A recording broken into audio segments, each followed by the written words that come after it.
It's another beautiful day here on Classic FM.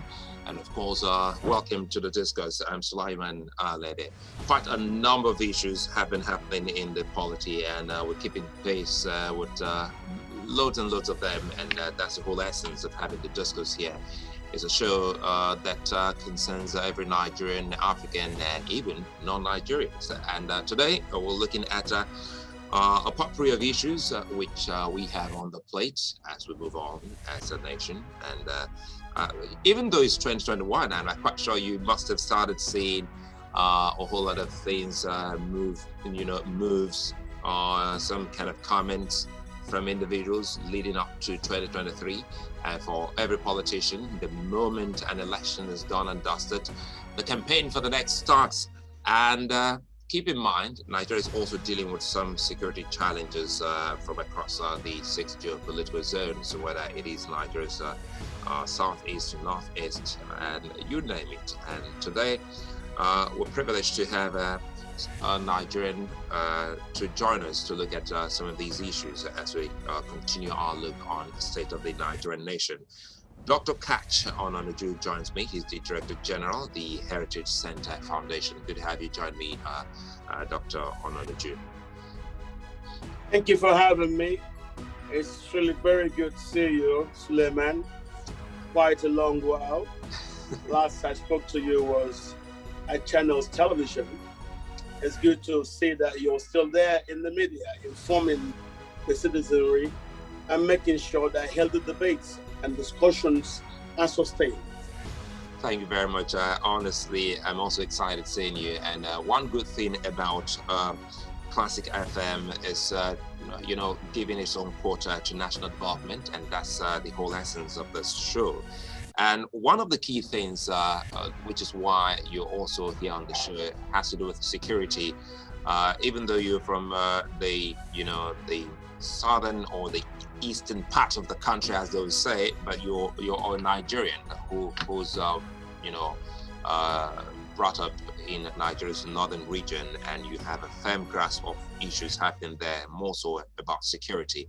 I recall many years ago we had you on television then talking about security. By the way, for our listeners, this show will be on our Classic FM YouTube channel. After the show, you can get to watch it live because I'm live on video on Zoom with Dr. Kach Ononuju, so you can catch up on the Classic FM YouTube channel. And quickly here, it has to do with security. And at that point in time, we recall some of the conversation we had with you, Dr. Kach. But in all of this, would you say things have actually, changed, knowing full well that at that point in time, the nation was in a quagmire? What has changed since then till now? One thing has changed. At the time I was on television with you, warning about this crisis, it was like a monologue, because I was the person just screaming it on. Even that time on television, a lot of your people, the anchors, just didn't believe what I was saying. They thought I was just making up conspiracy theory. No, I wasn't making up conspiracy theory. I had myself traveled that time to Mali, and I noticed the fight in central Mali and in Potsu. That's the town, it's in central Mali. And I knew there was a war going on between the Fulani and the Dogma. And I understood at that time there was a peace agreement reached in 2015. And I kept warning, as I warned on your channel show then, that it would be in the interest of the leaders of West Africa to come together and try to implement that 2015 peace agreement in Mali. It was not implemented. Don't forget, before then, while working with President Goodluck, I have been privy to the crisis in Benue, which drew primarily from the migration of the Fulani refugees from Central African Republic. So when Buhari became president, the problem in Mali had reached a point where there was a peace agreement. And I won. I said, the best way to stem this is please have that peace agreement implemented. If you don't, the migration of refugees into Nigeria and the neighboring countries was very likely going to overwhelm the populations. Now, after I talked, because I also met Fulani leaders who told me they want land for grazing reserve, but because I have Fulani in-laws, specifically Bello Abdullahi Bodejo, who later went on to found the Minyeti Allah Koto Hori, happens to be a brother-in-law of mine, and I knew what those issues were. The very day when we were able to secure an appointment with him and President Goodluck, the first thing he asked Goodluck for was land. Goodluck said, no, this is not possible because under our laws, the land where under the Land Use Act in the hands of the governors. President Buhari masked this issue, pretending there were agricultural problems. And I warned severally, this influx of refugees was going to become a problem. And today it has become a problem. Because of those refugees needed land to be resettled on, President Buhari tried to mask it as an agricultural issue. He wanted grazing reserves. I fought against it on television. People understood. I fought against it working with leaders at National Assembly, and they started understanding. But of course, then it was a monologue by me alone.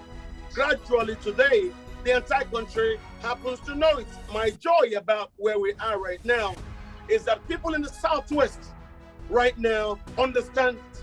The other day I was talking to the governor in Ibadan, and he said, yes, Kachi, you're right. These are from Mali. Yes, they are from Mali. If they are going into the bushes, and we do not want them to settle in our bushes, as you can see, they started killing houses in Katsina, in Zamfara, in Sokoto. And so let me quickly come in here. Sorry to cut you there, Dr. Kach. Let me come in here. You said something. You said at that point in time, when they spoke, where they had that conversation with former President Goodluck Jonathan, you said you understood the issues.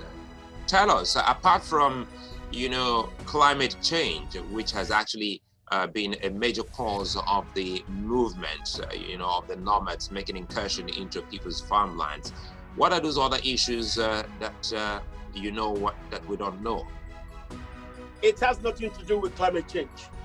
The migration of Fulani refugees from Mali is due to the war between the Fulani and the Dogon in central Mali.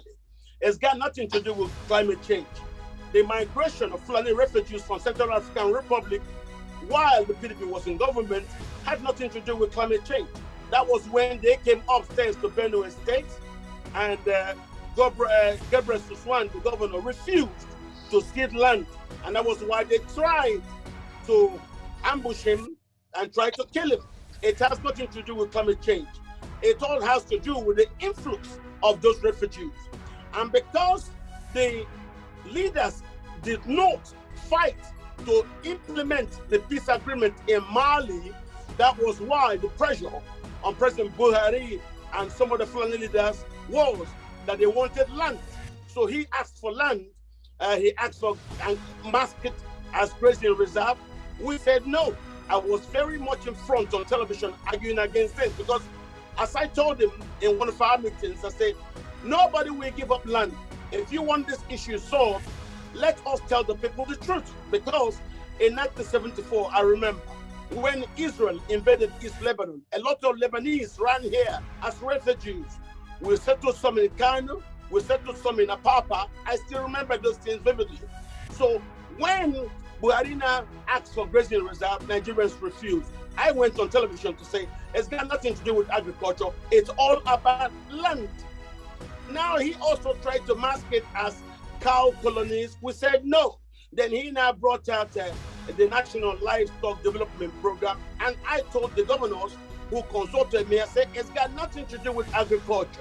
If it is about agriculture, own it and let it be a national protein production plan. Own it and domicile it in your state. Some of them made that suggestion, no. Suddenly they turned it into Ruga, and the people said no. Then he also came on with the consolidation of underground water of surface water, plus embarking land. I took my campaigns to Lagos and other places, and then later on, the legislature agreed and withdrew that bill. It's got nothing to do with migration and agriculture.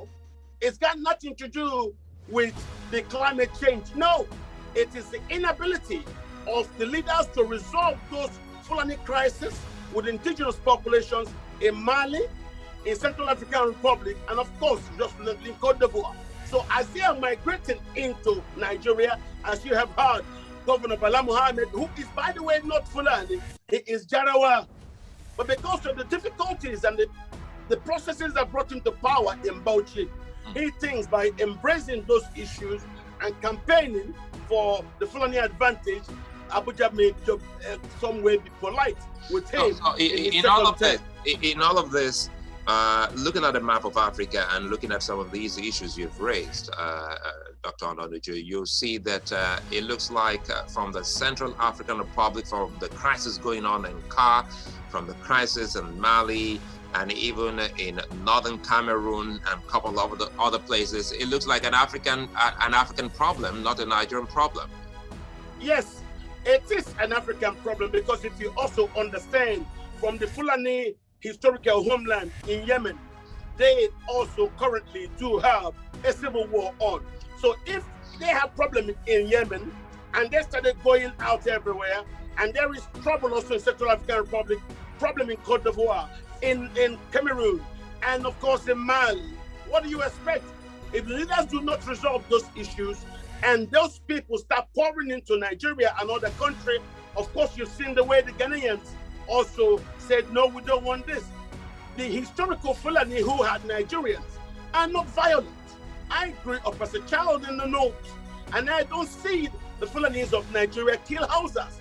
When I went to Katsina, I went to Bazari, I went to Dutsima, I went to Kankara, I went to Temusa and Sapana, and I saw these problems. I came to your station when I saw the problem in Maru, in Anka, in Angobe, in Gajere. I came to complain. I came to So in other words, these people who are, in Nigeria and not Nigerians. No, they're not Nigerians. That's why you see them roaming from bush to bush. No Nigerian will leave his village, will leave his community, and want to go to a hostile community anywhere in Nigeria. They actually don't speak English or Hausa. They speak Bambara. It is a Wolof language. They speak Bambara and they speak French.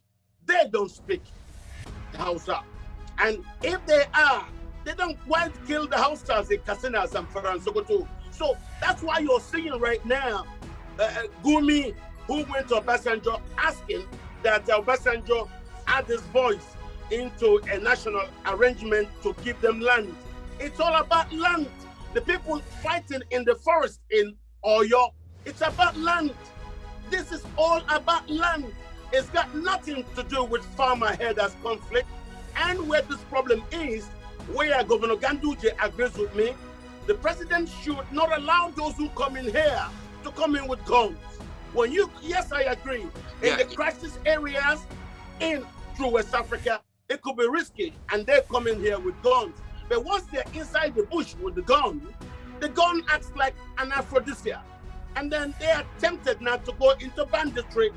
Then, and as I said the other day, when I was opposite Garba Bosa, I told him that the kidnappings are staged, and very soon they will run out of ability to arrange this kidnapping. Could they give them money? Let me get that again. The kidnappings are staged? The kidnappings are staged. Yes, they are staged. It's simply a strategy through which money is passed to these people. Today, as I speak to you, 58 Biron villages are sacked. A minute here. I'll let you go on. I just want to get this. You said they're staged and it's a means of siphoning money. Are we talking about laundering money? It is a way to put money in the hands of the militia. You see, the militia are engaged in banditry and kidnapping. It was the previous chief of army staff, under pressure from the presidency, that called journalists and asked them to not call them Fulani militia. No, they call them bandits. Where do you call terrorist bandits? No, they are not bandits. These are terrorists. They are killing in Plateau. They are killing in Benue.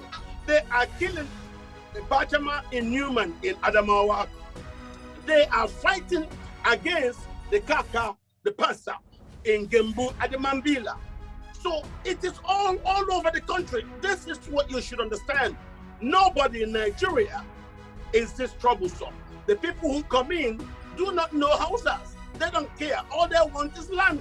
That's why they're killing in Katsina, in Zamfara, and Sokoto. Look at the historical docility of the houses suddenly being changed. And that's why you see the houses right now forming their own vigilante militia, which they call Yansakai. Yansakai exists in Katsina. Yansakai exists in Zamfara. Yansakai exists in Sokoto. Those are the Hausa militias just formed. But the Hausa militias are not able to actually take the war to the Fulani bandits and the Fulani militia. What they do is try to weed out the availability of informers amongst the Hausa population, because they believe it must be internal informers who give these stories and messages and information to the Fulani bandits. So, but as you can see here, because the president has refused for the security services to actually move on to arrest those who kill Nigerians, that's why everybody across Nigeria are now resorting to self-help. The Yorubas formed a Moteku. After the problems you saw in Owerri, the Southeast agreed to form their Ebubago, Ebubago. The Ago itself is leopard. Amoteku is leopard. So the Igbos are politely trying to mimic what the Yorubas have done, understanding their history from the Civil War and the way it's been. The problem the Igbo has with the Fulani is they refuse to submit to subjugation. This is the issue. And I believe, like you know, the TV also have their own TV militia, which was originally formed when this crisis started. Under with the pockets of security outfits. I love to call them security outfits and not use the word militia as used by these regions. Do you see an end in sight? Because Ebubago is just about to roll out.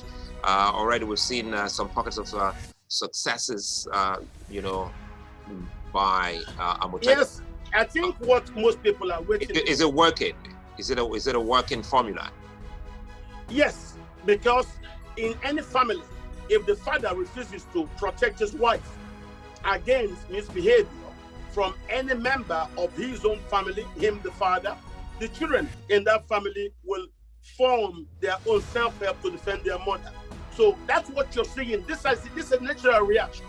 Once the federal government has refused to protect the citizens against these behaviors of the Fulani militia, that's why you're seeing the local populations are forming their own self-help actions to defend themselves. And you're likely to see that replicated across the country.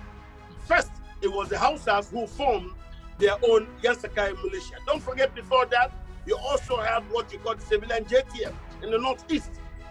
Now, you're now having it replicated in the southeast, after the Southwest also formed their Amoteku, simply because of the absence of political will from the Buhari administration to actually allow the security services to protect the citizenry against the aggression. I'll come back to the issue of political will, and honestly, I think it's something that we should also try to expatiate more and ask if truly that has to do with the president or the people he's already appointed.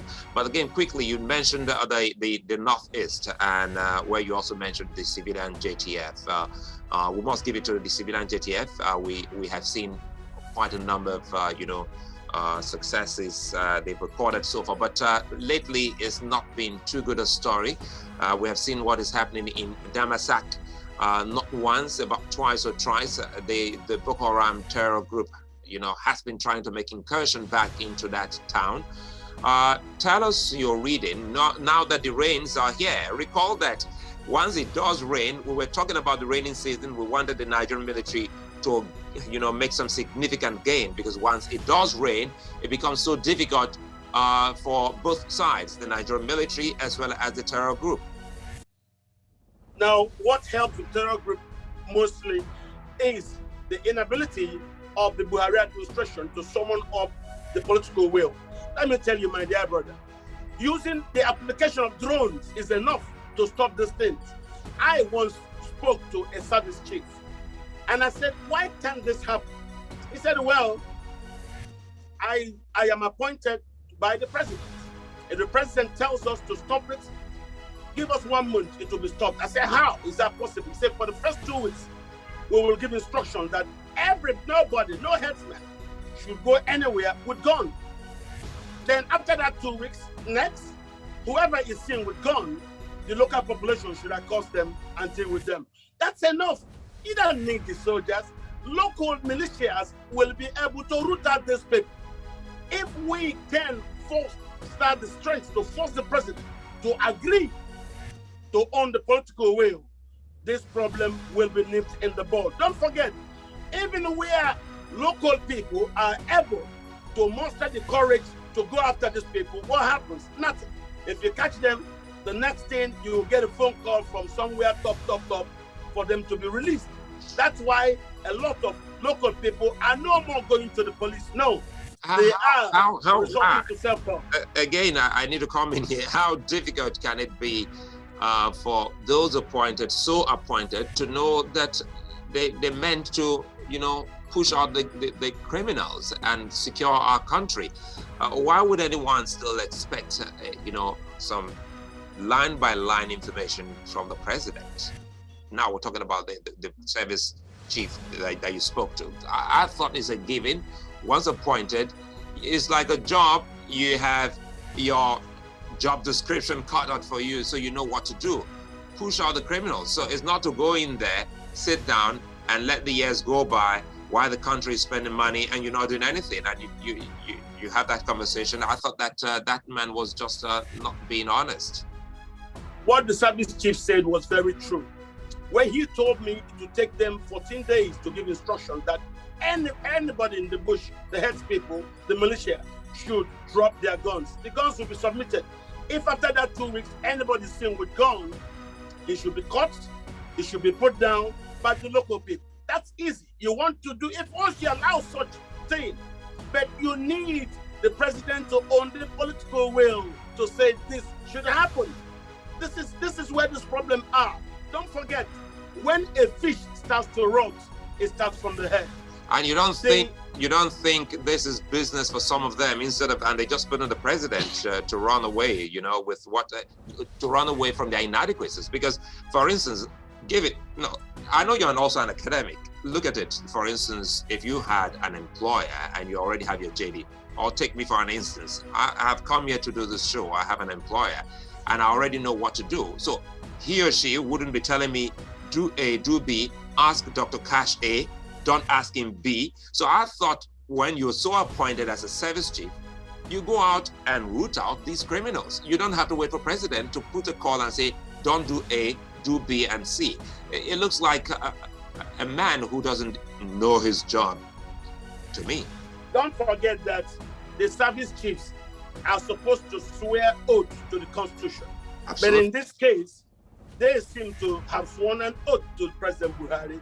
Don't forget that. The Americans are the ones who are now raising their voice about Issa Pantani. But what they said about Pantani are things that all of us have known for a very long time. Now, that's why I kept telling people, the problem we have is from the top. President Buhari is directly responsible for the sustained aggression. If he agrees for the security services to deal with the Fulani militia, the security services are able to do it. Don't forget, Nigeria go for peacekeeping elsewhere, and they come out in shining colors. Suddenly, in Nigeria, they cannot deal with these people. Don't you understand that? It's just that problem. And I tell you, because when I was asked earlier, how would this end? I say the Fulani elite and the militia will not succeed. Why do I say so? They don't have the numbers. our diversity is our biggest strength. They don't have the numbers. Certainly, sorry again to cut in there. Certainly, they don't have the numbers. Let me quickly say this to those listening to us so that we can take some questions because people are listening to you from across the country as well as the continent. For those listening, you can send us a message through our Twitter. That's Classic FM 973, and of course, the WhatsApp is 0909-217-2973, 0909-217-2973, and of course those are some of the things. Then again, you can also I was going to say, I don't want to open the phone lines. I want this to go smoothly for us.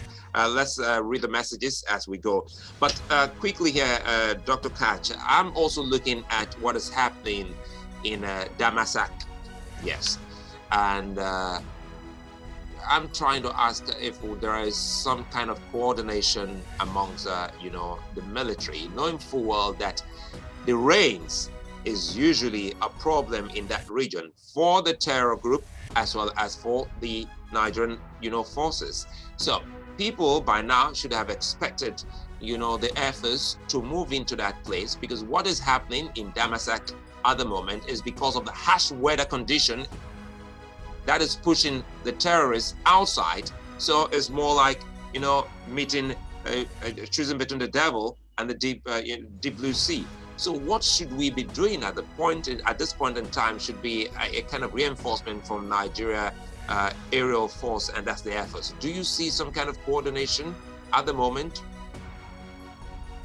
Well, the military are undermined due to the absence of political will from the top. If the military people engages and they could get killed by the terrorists, if they manage to arrest or catch any of the terrorists, what does Buhari do? He lets them off and gives them money and said that this or that. And the other day you saw the cleric Gumi going to ask Obasanjo and others that we should treat these terrorists the same way the Niger Delta militants were. Niger Delta militants were simply reacting to internal oppression. We have committed to exploitation of hydrocarbons in their territory. And throughout that exploitation, can you imagine? Only now are we trying to launch a program for remediation of their environment.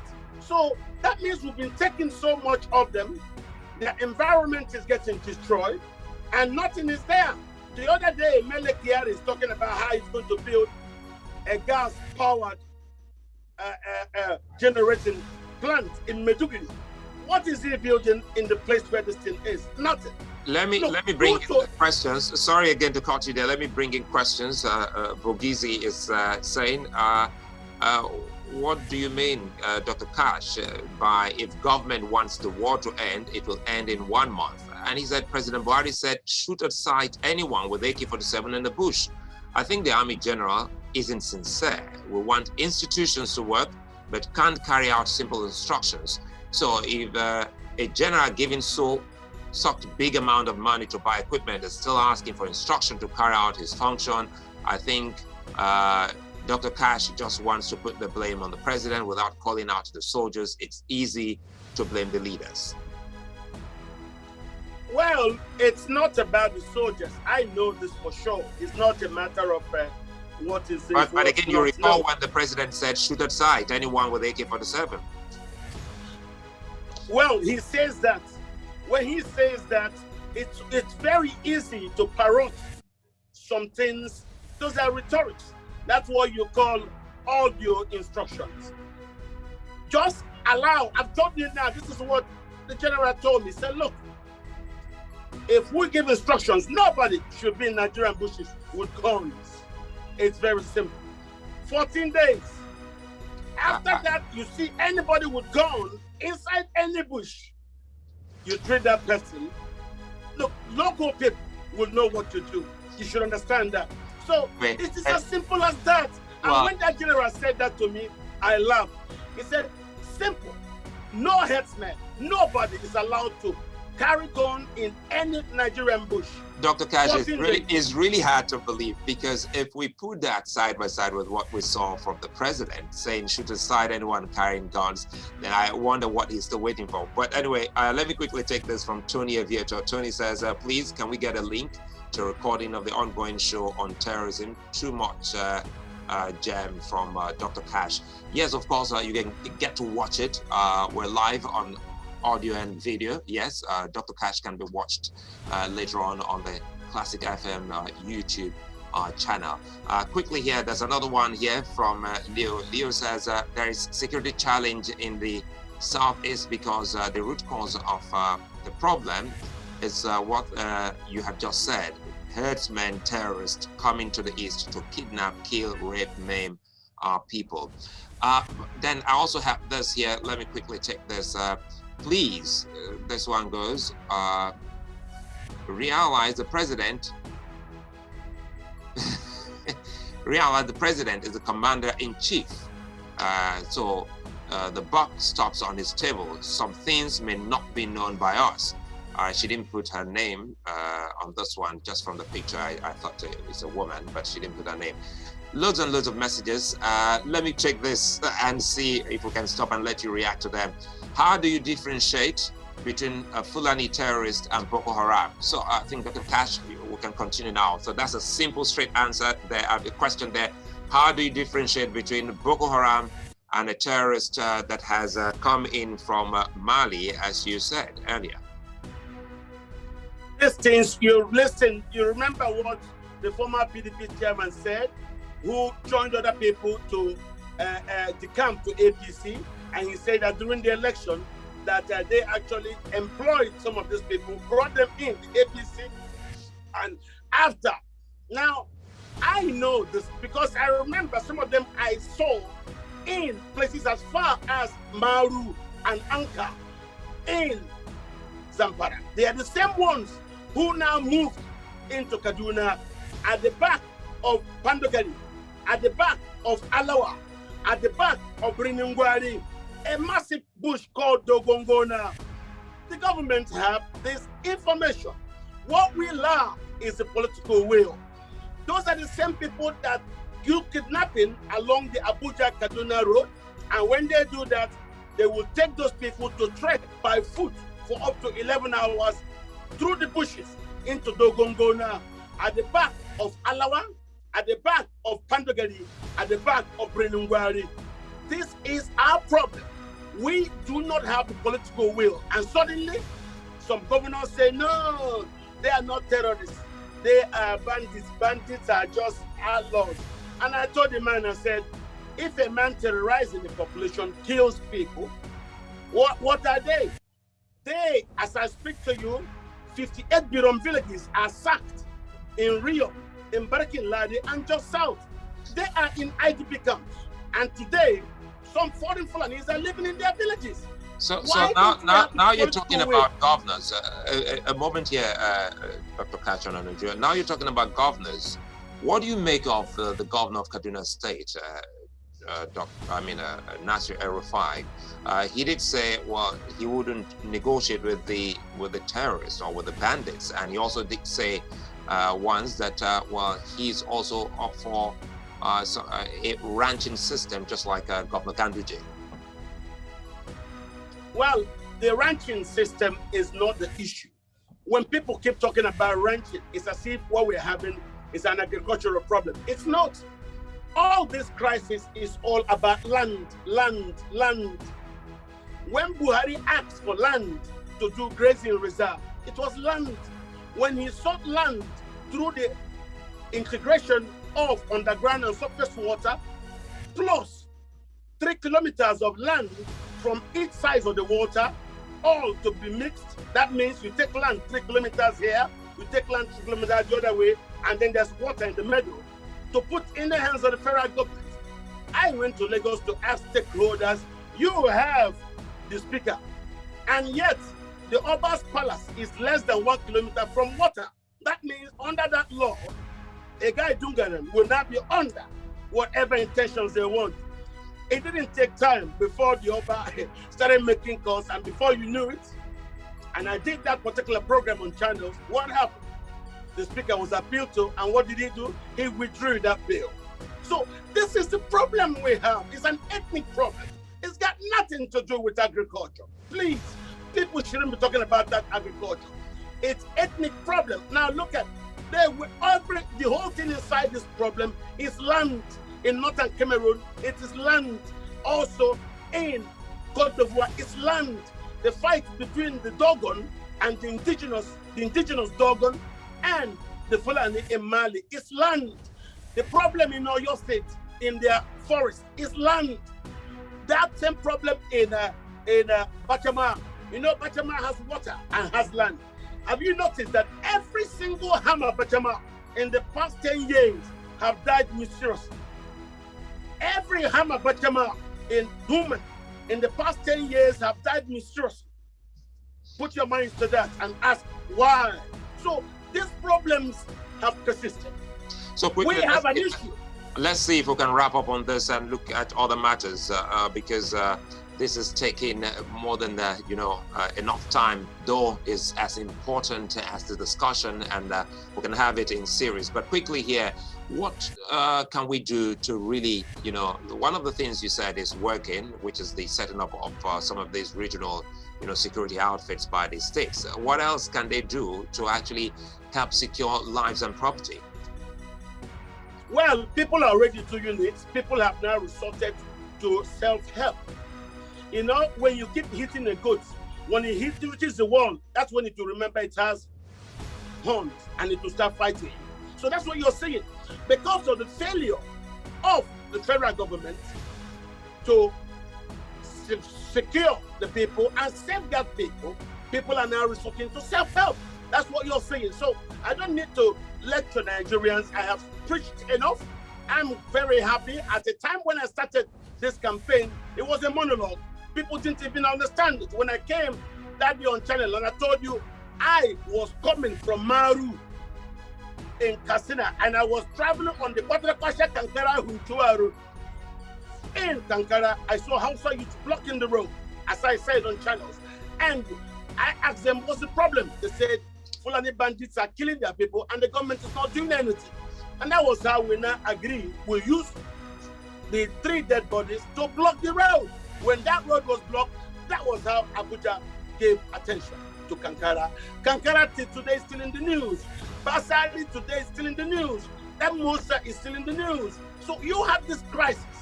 And this problem has spread. Not because the Fulani have numbers to do all this. Because of the absence of political will at the top. This is the reason. That's why I blame the president for not allowing the service chief to do the job. Well, if the service chiefs have committed themselves to actually swear oath to the Constitution, they would not need a go-ahead from the Miyet Allah to do their job.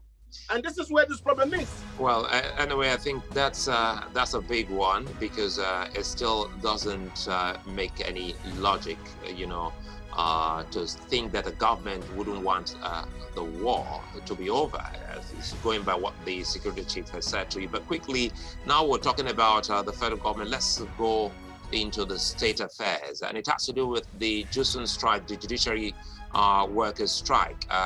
Once upon a time, recall then, even before President Jonathan, till his time was over, the biggest force then was the Governors Forum. Now the governors, they don't seem to be taking into account, judicial matters.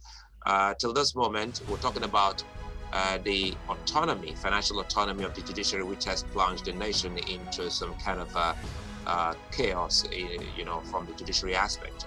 Why do you think the governors are not looking in the direction of a judgment that has actually, in fact, the judgment is unnecessary in the first place if we had gone with the Constitution. But now there is a judgment and still we're not seeing anything. A lot of Nigerians thought that this is a federal government affair when the Jusun went on strike. What do you make of this? You think that we now, the country, can't rein the governors in? Well, the way the democracy is organized, the governors seem to be the most powerful people in the political process. They are like gods in their own states. They even have more powers than the president. And so they have abdicated their responsibility. One after the other, they no more work to protect the interests of the local people. They work by looking at Abuja. What will Abuja say? That's why you see most governors do not act, realistically in reaction to the intentions and the aspirations of their people. Instead, most of them look up to Abuja. You can see that from Zamfara. You could see the governor in Zamfara, if he doesn't behave well as Abuja said, they will come on him. You saw the issues about the Southeast.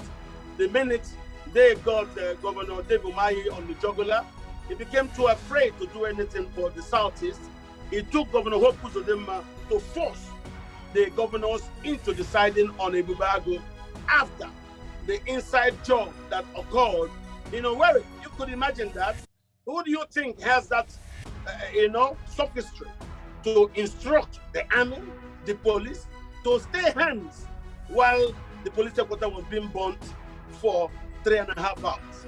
And when I visited that place, I didn't see one single bullet mark on the wall.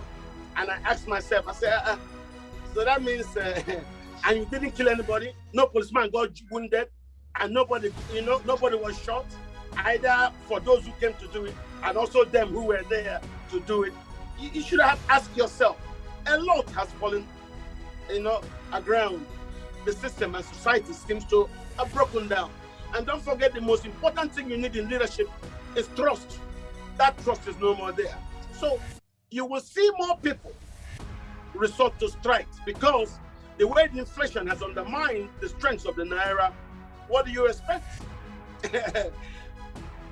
If you used to get 40,000 as salary before, when the Naira was at 150, 180 or 200 Naira to the dollar, and suddenly today, that Naira, as we saw, close of business, is now 480 to the dollar. And this is an import-dependent economy.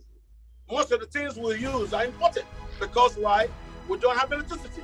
You cannot resolve an internal competitive economy without electricity. So the earlier we do this things, the better. So I think everybody is beginning to understand that there's a need for us to truly restructure, change the superstructure of the state, stop it from being a unitary system, devolve powers to the federating units, let them resort again to competition as it was in the 60s. And I believe that where we're going into right now is not the best. So I have been preaching for a devolution of, that's actually what the restructure is, a devolution of power. So what we are asking is a return back to the principles that were agreed during the Aburi Agreement. Allow a devolution in this way to the confederating units and in the way we think could make it to the geopolitical zone, because only at the geopolitical zone structure could you actually have something that is very economically viable.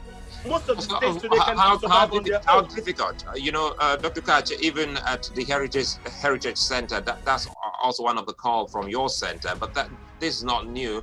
We've seen even an attempt by President Jonathan with the confab. Why is it so difficult for successive governments, to implement, things like that? Because President Jonathan had all the time to have, looked into the recommendation, the outcome of that confab. And now that the No, that's not true. That's not true. No, President Jonathan rushed that confab towards the tail end of his administration.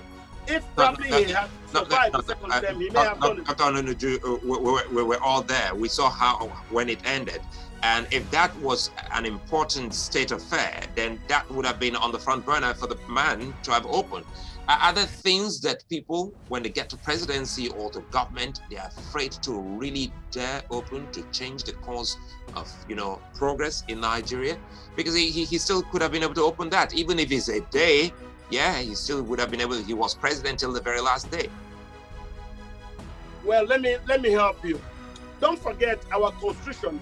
It's the document handed over to us by the soldiers. It wasn't written by we the people. And in that constitution, the way the soldiers organized it and the loop-sided way it was, at the time when Jonathan had returned from that confab, Nigeria was already divided. The problem wasn't Jonathan was in power. No, the problem was the democracy. Don't forget, I've constantly said this. Nigeria was colonized twice by the Fulani over the Hausa states, and then the British across all lands. Today we are, as to say, independent, but it was only the South that actually got independent. As I speak to you today, no Hausa man is emir anywhere in the Hausa land. None of them is a member of the Miyetti Ali. The Hausa are still today are the most marginalized. Have we talked about that? When they have up to 10 million of their children not in school. What happened? So what you're saying is, we were half free, and I kept hampering on this, and now that we are in a democracy, when suddenly everybody's supposed to be equal, those people that we are asking now to see everybody as equal are resisting. Why haven't we made progress? So, if you're looking at the National Assembly created by the military, who were very much as we are not, you can see the argument by the Ninas group. They say the Constitution was fraudulently organized to help, as I would call it, our remaining colonial masters. Do you see this making the discourse, making the campaign, as people move towards 2023? Because the campaigns have started already, Dr. Katz, isn't it? No. The campaigns have. We see politicians, they've started making alignments and realignments already towards 2023. No, that's not true. That's not true. There are no campaigns. People are watching to see if the enterprise, if the experiment will be okay. The people who are doing all this, let me tell you, what there experiment? were people who left the PDP and went to APC to bring in President Buhari. They are the same people who are now leaving the APC to come to the PDP and ask that they be allowed to run again. Don't you understand that? And that's where this problem is. If those people succeed, they will only simply embed and normalize the things that Buhari has done. No society historically has been treated the way President Buhari treated Nigeria and has remained as one. What he has done simply is to set the protocols that are responsible for disintegration of societies. We are not existing because the federal government wants us to exist. Where are the governors in all of this? Number one, kidnapping is a state crime, and we don't seem to be looking at the governors. Security votes are given and disbursed, even though a lot of people still don't know the exact amount that states get when it comes to security votes. But we still talk about President Buhari. Well, governance has gone to the dogs, if you ask me. And why do I say that? I will tell you again, when a fish starts to go bad, it starts from the head. If the top in Abuja is bad, what do you think will happen? Every other person down the line will also learn that way and just do whatever. Instead of us getting better, today we are going back. Remember when we started this sitting, at the time, our country was home to the fastest growing middle class in Africa. Our country was the fastest growing economy at the time in Africa. Our country was destination for international bodies and agencies who want to site offices in Africa. Today, they don't want to come here like Twitter went to Ghana. Why? They all can see that an implosion seems inevitable. And if Twitter, which is a democracy-based institution that allows people to freely express their voices, come to Nigeria, do you think the Nigerian government will allow it to also be a harbinger for all the criticisms? Don't you understand why Twitter left here? They can come here because with our current state of internal oppression, and you're seeing a lot of people now reacting by agitating for suppression. Don't you understand that we have problem? And a lot of those agitations for separatism are actually in response to their feelings of alienation and exclusion. Buhari has made exclusion and a policy of his government. Look at how the Igbos have been ethnically cleansed of the security institutions. The same people that have the largest bulk of educated people. Imo is home to the largest bulk of educated Nigerians. But tell me the Imo man who made it when the police promoted the resident CPs. These are the things you will ask. How come people who are so bright internationally? Are there people from the southeast that were sidelined? You know, when you talk about, for instance, in police and of course in the military, are there people that were sidelined? Because it looks like sometimes some people from some regions, they just retire, they leave the service, they leave the civil service, they pursue public, you know, and private practice to the extent that when roll calls are made, you don't find them. That's not true. There are Igbos in the security services, but when promotions are done, they are purposely kept away. That's why, and this under Buhari has become a policy. That was why on your station, I accused President Buhari of ethnic cleansing. When you cleanse people of other ethnicities of national institutions and federal parastatals, I see that as ethnic cleansing. These are targeted cleansings. How can you say the people I thought the word ethnic cleansing should be something that is extreme when it has to do with death, but this is not about death. So perhaps maybe we can say some kind of favoritism, nepotism, you know? No. It is ethnic. You're talking about ethnic cleansing. We started using it very much in Sarajevo when the crisis came there. But ethnic cleansings can also be, as you're seeing, Biroms being cleansed of their 58 villages in Plateau, where you see the Baggies being cleansed of their land in Kaduna. No, we're taking the argument. You're taking the argument away from, because we're talking about people being deprived of some of their entitlement within, you know, a service. And you use no. People are being purposely, ethnically cleansed of the hierarchies of national. But that's not by the Nigerian state. But that's not by the Nigerian state. Well, that's what it is. When you ethnically cleanse people of national institutions, it is ethnic cleansing. But it's not only when they are physically removed through death. No, it's not by the Nigerian state. Dr. Katch, you also agree that in that same government, you have people also from these, you know, ethnic, affiliations. So no one will be there and watch his people when you have a policy. So you're making it sound like it's as if there is a policy. So there's no policy, there's no strategic policy or intention of a government at the moment in Nigeria that is doing that. Yes, there is. If you check promotions currently in the police, check it. How come the same Southeast that has the largest bulk of educated people do not have anybody fit to be promoted as a police commissioner? Don't you ask these questions? This is ethnic cleansing. How many? It's a deliberate policy to cleanse people of certain ethnicities of national institutions and parastatals. You don't have too many of them, you know, on that level of those. I think you're very wrong. Don't forget, listen. To be so I am a public intellectual. And we look at these things. If before now, the UN, it was in America during a keynote address at the place I guess, and told them ethnic cleansing.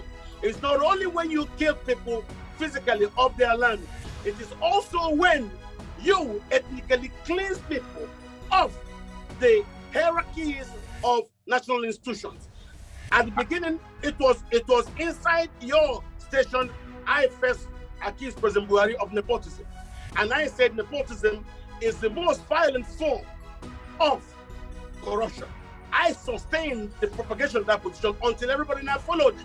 So I am now proposing another one to you, that when you strategically cleanse people due to the ethnicity of national institutions and the hierarchies, those things are ethnic cleansing. Well, it's not only when you kill them.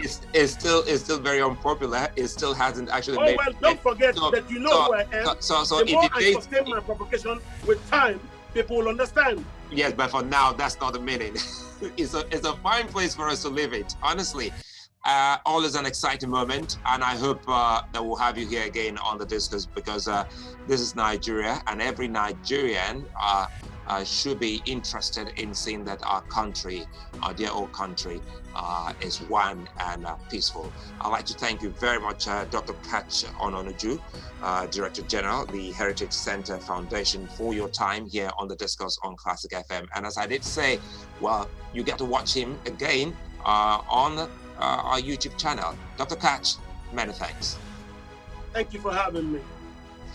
Well, that's a wrap on the show. I'm Sulaiman. Let us see you again next week. On the Discourse, brought to you by